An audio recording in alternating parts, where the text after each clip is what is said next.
رسول کریم صلی اللہ علیہ وآلہ وسلم نے ارشاد فرمایا کہ دعا مانگنے میں بھی جلدی نہ کرو. فرمایا بندے کی دعا قبول ہوتی ہے جب تک وہ دعا مانگنے میں جلدی نہیں کرتا. تو صحابہ نے عرض کی یا رسول اللہ وہ دعا مانگنے میں جلدی کیا ہے؟ فرمایا وہ دعا مانگتا ہے تو اس کی دعا قبول نہیں ہوئی تو پھر وہ کہتا ہے کہ میں نے کتنی بار دعا مانگی میری دعا قبول نہیں ہوئی. حالانکہ دعا ہر حال میں قبول ہوتی ہے.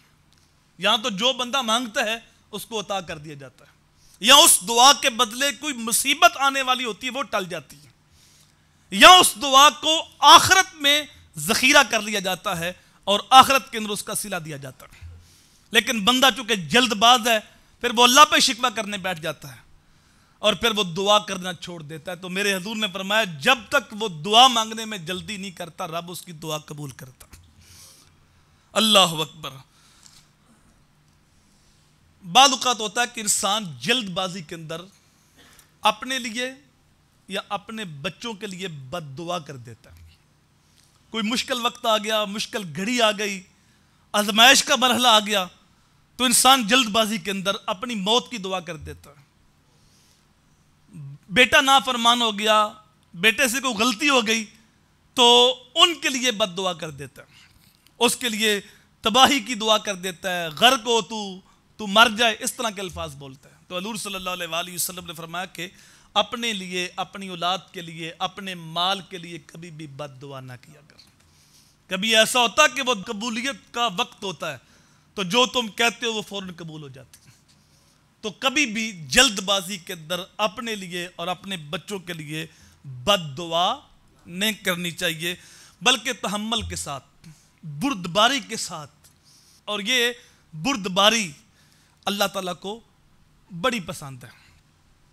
قبیلہ عبد القیس کے سردار, یہ قبیلہ تھا, ان کے سردار جب حضور صلی اللہ علیہ وآلہ وسلم کی بارگاہ میں حاضر ہوئے اپنی قوم کے ساتھ, تو ان کی قوم کے لوگ جو تھے وہ پہلے جلدی بھاگ کے آ گئے تھے اور انہوں نے پہلے غسل کیا, پھر مسجد میں آئے اور اچھے طریقے سے اپنے آپ کو تیار کرنے کے بعد نماز پڑھی اور اس کے بعد وقار کے ساتھ بیٹھ گئے. تو میرے حضور نے فرمایا کہ تیرے اندر دو خصلتیں ایسی ہیں جو اللہ کو بڑی پسند ہیں. انہوں نے عرض کی یا رسول اللہ وہ کون سی ہیں؟ تو میرے حضور نے فرمایا ایک بردباری اور ایک وقار. یہ دو خصلتیں تیرے اندر ایسی ہیں جو اللہ کو بڑی پسند ہیں. تو انہوں نے عرض کی یا رسول اللہ یہ میری محنت سے دو خصلتیں میرے اندر پیدا ہوئی ہیں یا مجھے اللہ نے عطا کی ہیں؟ تو میرے حضور نے فرمایا یہ میرے رب نے تجھے عطا کی. تو انہوں نے پھر شکر کا سجدہ کیا کہ اللہ کا شکر ہے کہ اس رب نے مجھے دو خصلتیں عطا فرمائی. جو اچھی خصلت, اچھی خوبی اللہ کی طرف سے ہوتی ہے تو انسان کو اس پہ شکر ادا کرنا چاہیے. اللہ اکبر. تو رسول کریم صلی اللہ علیہ وآلہ وسلم نے جلد بازی سے ہمیں منع کیا. بعض اوقات ہوتا ہے بچے سے کچھ چیز گر کے ٹوٹ جاتی ہے تو مائیں جلد بازی کے اندر ان کو برا بلا بھی کہتی ہیں اور ان کو مارتی بھی ہیں اور ان کو جھڑکتی بھی ہیں, ڈانٹتی بھی ہیں. اب ان کے جھڑکنے سے, ڈانٹنے سے, مارنے سے جو برتن گر کے ٹوٹ گیا ہے وہ صحیح تو نہیں ہو جائے گا. اگر کوئی چیز گر کے ضائع ہو گئی ہے وہ دوبارہ برتن میں ڈال نہیں جائے گی. تو ان کو وقار کے ساتھ, اچھے طریقے سے, پیار کے ساتھ سمجھایا جائے. حضرت انس بن مالک کہتے ہیں میں نے 10 سال حضور کی نوکری کی,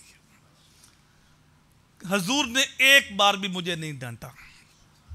کبھی کوئی ایسا ہوتا کہ کوئی چیز گر کے ٹوٹ جاتی تو گھر والوں میں اگر کوئی بات کرنے لگتا تو اللہ کے نبی کہتے رہنے دو, اس برتن کی عمر ہی اتنی تھی. ایک ہوتا ہے کہ بندہ جان بوجھ کے سستی کرتا ہے, غیر ذمہ داری کا مظاہرہ کرتا ہے, وہ ایک الگ بات ہے, اس کو سمجھایا جائے.